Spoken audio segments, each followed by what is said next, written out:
There is a moment, when you move far enough away from the cities, when the world changes its behavior. The roads grow narrower, the lights more sparse, and along with the lights, those small invisible certainties we take for granted also disappear. You take out your phone almost without thinking, not to waste time, but because your brain seeks confirmation. A map, a message, a quick call. And instead, that phrase appears, like a locked door. No service, no network. It's a particular kind of silence because it's not just the absence of sound. It's the absence of a bridge. For years we've accepted that connection was a privilege of geography, an implicit pact. If you want to stay connected, you must stay close to the towers, the cables, the backbones. But today that pact is being rewritten above our heads. An idea is taking shape that, until recently, sounded like practical science fiction. Satellites capable of talking directly to smartphones. No dishes, no special equipment, no bulky terminals. The promise is so powerful it almost sounds excessive. Farewell to no signal zones. Yet, like all true revolutions, it doesn't arise from a spectacular gesture, but from the accumulation of small breakthroughs, limits overcome one by one, and a persistent question. If a phone can talk to a tower kilometers away, why couldn't it talk to a tower passing through the sky, a few hundred kilometers above? To understand what's happening, one must first imagine how a cellular network really works.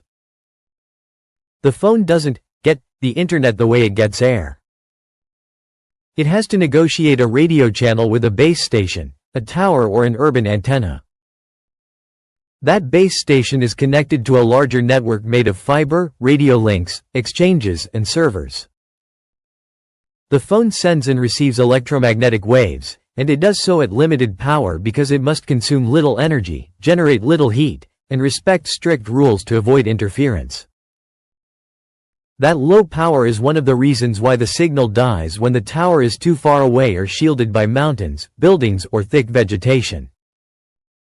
It's a problem of physics even before technology. The waves fade, get absorbed, reflect unpredictably.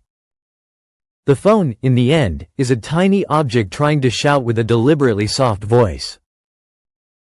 The conceptual leap of direct-to-cell, that is, satellites communicating with ordinary phones, lies right here. Not asking the phone to shout louder, but making the sky able to listen better. Instead of requiring dedicated satellite terminals with larger antennas and stronger batteries, engineers are building satellites with enormous antennas and extremely sensitive receivers, capable of picking up that whisper. It's an inversion of logic. The challenge, however, is not only to listen, it's also to be recognized by the phone as a legitimate presence, compatible with cellular network rules. A modern phone speaks through rigorous protocols, synchronizing time, frequency, and encoding. It's not enough for a satellite to broadcast a strong signal. It must broadcast a signal, spoken, in the same language as the mobile network, or at least in one the phone can learn without changing its hardware. Here lies another essential distinction, often misunderstood. Not all satellites are the same. Some orbit very far away, tens of thousands of kilometers from Earth. From up there, they see nearly half the planet, but they are so distant that a normal phone cannot reach them with its power. Those require dedicated terminals, often with directional antennas, and latency can be much higher. Direct-to-cell systems, on the other hand, rely on lower orbits, where satellites are much closer. The proximity reduces signal loss and makes connection with a pocket device more feasible. But it introduces a new complication. A low-orbit satellite doesn't stand still. It passes overhead at tremendous speed, stays within your radio horizon for a few minutes, then slips beyond it. The connection must therefore begin, stabilize, and end within a limited time window, while another satellite must be ready to take over. To make this dance work, the network must become more intelligent on multiple levels. It must predict which satellites will be visible, decide how to distribute resources among distant, scattered users, manage the handover from one satellite to the next without losing packets, and compensate for effects that are less evident on Earth. One of the most important is the Doppler effect. When a radio source moves quickly relative to you, the apparent frequency shifts slightly. It's the same principle that makes a siren change pitch as it passes. For cellular protocols which rely on extreme precision, this shift can cause serious problems. Real-time correction is required, accurate synchronization, rapid calculations. In other words, this isn't just about putting the internet in space, but about stitching together two worlds designed for completely different conditions. That's why the first steps of this revolution have been cautious and targeted. It didn't begin with high-definition video everywhere. It began with what requires less bandwidth and tolerates more delay: messages, coordinate transmission, short communications. It's almost a biological approach, like when an organism colonizes a new environment by starting with essential functions. A text message can survive intermittent connection. It can be stored, retransmitted, delivered when the window is right. A voice call, however, needs continuity, a stable flow, low latency. Streaming requires even more capacity. And yet, just as basic services began to appear, clear signs showed that the trajectory aimed higher.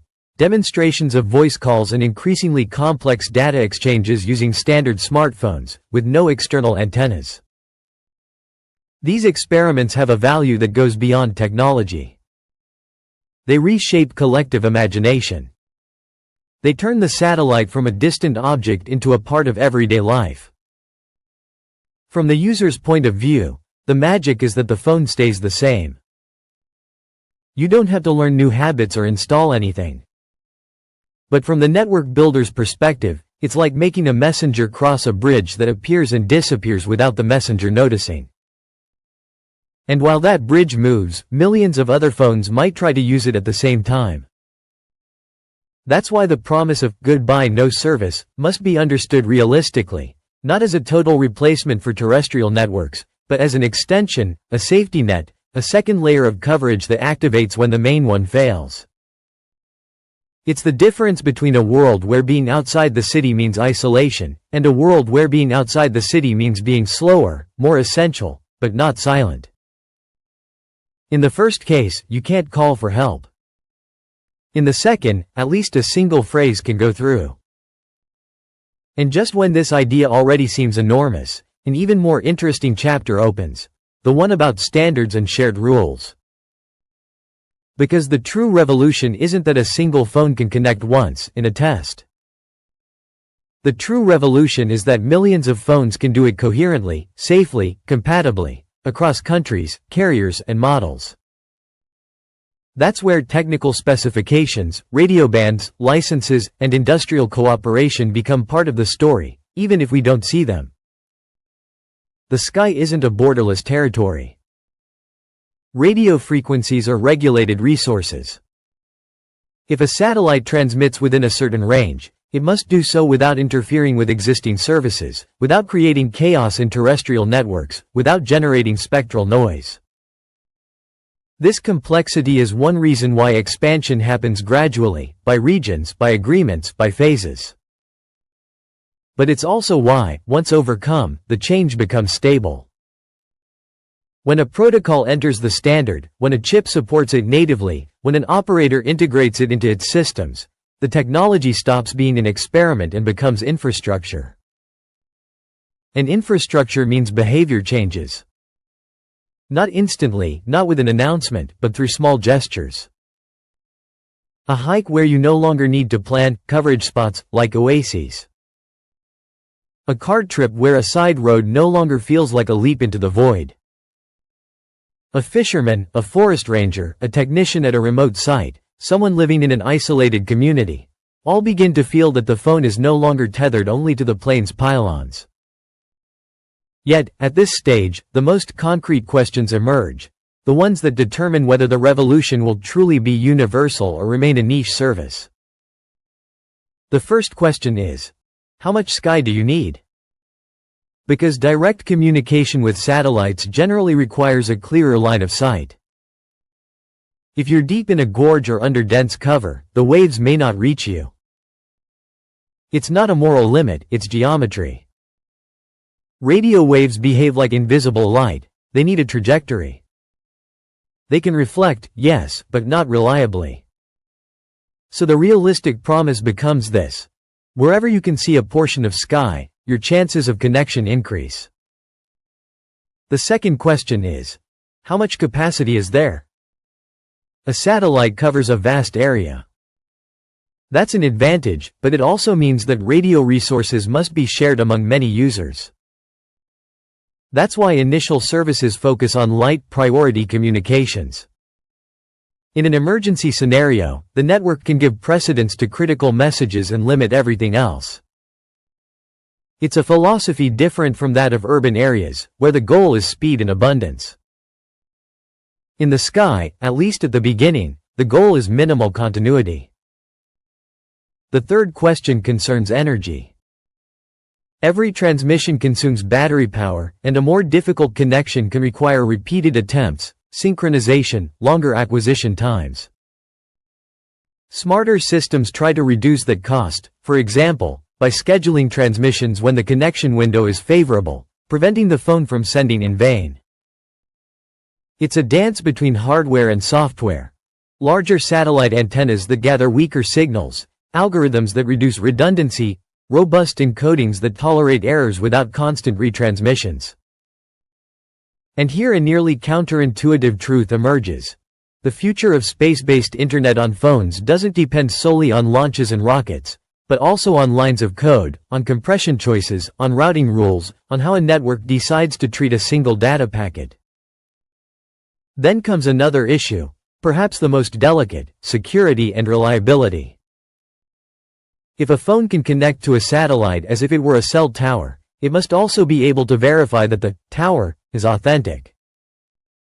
It must encrypt, authenticate, and respect the same principles that apply on the ground, but in a wider, more complex environment. This requires deep integration with network operators because the satellite cannot be an island. It must fit into the very heart of the system, into access procedures, identity management, authorization flows. It's not only a technical challenge. It's a challenge of trust. And when a technology is born to support emergency communication, trust becomes even more crucial. No one wants a connection that works only when it doesn't matter. Yet, despite these limits, the overall effect is monumental. We are witnessing a transformation of the very concept of coverage. It used to be a local phenomenon. Either there was a tower, or there wasn't. It was a problem of terrestrial infrastructure, expensive, fragile, slow to install in extreme places. Now it becomes an orbital problem. How many towers, in motion or above you at any given moment, how well they can listen, how seamlessly they're integrated with the network. It's as if the Earth were acquiring a second skin made of invisible nodes. You don't perceive them, but they surround you. And this skin has another fundamental property: resilience. When an earthquake, hurricane, or wildfire damages terrestrial infrastructure, the sky can become an alternative path for maintaining minimal communication. Not to replace everything, but to prevent total silence. In many situations, the difference between isolation and contact is the difference between panic and coordination. Over time, as capacity grows and standards consolidate, the range of functions expands. First come text messages, then voice, then increasingly versatile data. In parallel, expectations change. Today we tend to think of connectivity as something that must be perfect and instantaneous. But direct satellite coverage reminds us of a fundamental lesson. The network is a scale of possibilities, not a switch. When you're in the city, you have the maximum. When you're far away, you have the essential. And the essential is often much more than we think. A shared position can save hours of search. A message can prevent a danger. A short call can turn uncertainty into a solution. In this sense, the revolution is not only technical, it's human. It's the reduction of geographical anxiety, that feeling that some places are cut off from the world not because they're distant, but because no cables cross them. And this is where the phrase, satellites on your smartphone, stops being a slogan and becomes a tangible image. The idea that your digital identity is no longer tied to a map of cell towers. That your phone doesn't become useless the moment you go beyond a hill. That a message is no longer an urban privilege. It doesn't mean that every corner of Earth will have the same speed. Physics will continue to impose its compromises. But it does mean that the concept of no service can lose its absolute power. It can become rare, limited, temporary, instead of normal across entire regions. Perhaps the most revealing scene of the future will also be the most ordinary one. Not a heroic moment, not a laboratory, not a spectacular demonstration. It will be an ordinary person, in an ordinary place, seeing a different network appear on their screen, a connection arriving from above, and sending a message without thinking twice. The phone won't change shape. It won't glow differently. There will be no music. But in that simple gesture, an era will shift. Because for the first time, the network won't stand only in front of us, along the roads, hanging from poles. It will also be above us, in motion, like a fabric weaving through the gaps in the map. And when the network begins to come from the sky, the very concept of distance transforms. It is no longer a sentence of disconnection. It is simply a place where communication becomes more essential, more intelligent, more respectful of resources. A place where, instead of total silence, at least a thread remains. A thin thread, but enough to remind you that you are not truly cut off from the world. If you've come this far, it means you love curiosity as much as we do. If you enjoyed this journey, leave a like, write a comment, and subscribe to the channel. It's the best way to support what we do. Your presence truly makes a difference. Until the next exploration.